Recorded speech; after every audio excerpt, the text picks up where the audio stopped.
Australians are living longer than ever before, and it's creating a whole new series of challenges. We've got a new report by National Seniors Australia. It's warning one of Australia's biggest worries facing retirees is the prospect of actually outliving their savings.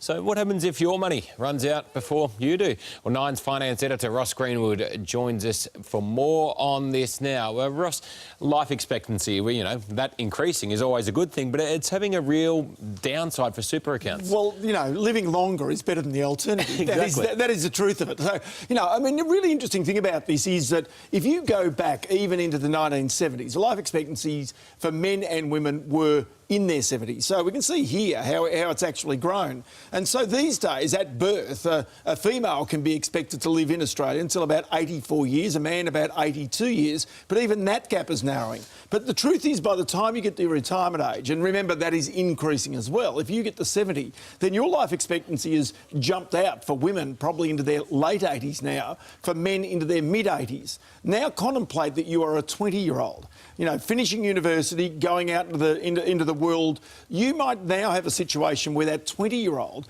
is likely to live well into their 90s, maybe even to 100. And so if that person retires at, let's say, age 65, they've had 45 years in the workforce. But if they then, from 65, live another 35 years, they've got to generate enough savings during that period of time that they're in the workforce to actually see out those other 35 years. And this is the dilemma, that many people suddenly find themselves basically outliving their superannuation, outliving their savings, and having to be forced back onto the government's age pension. So how widespread is it? How many people end up finding themselves coming up short? Oh, I think most, in fact. The statistics right now show that if you live into your late 80s, chances are you will have run out of super, and that most people simply cannot sustain it, because those people going through the system now did not have the benefits of the compulsory superannuation. So what a lot of people are also concerned about is market dips and market bumps. Now, this segment obviously brought to us by Challenger. They're sponsoring this. They sell annuities, lifetime annuities, and effectively they're trying to say, rather than people taking the lump sum trying to do it themselves, for a lot of those people, the government is trying to encourage them into these types of annuities, effectively giving you a paycheck from your superannuation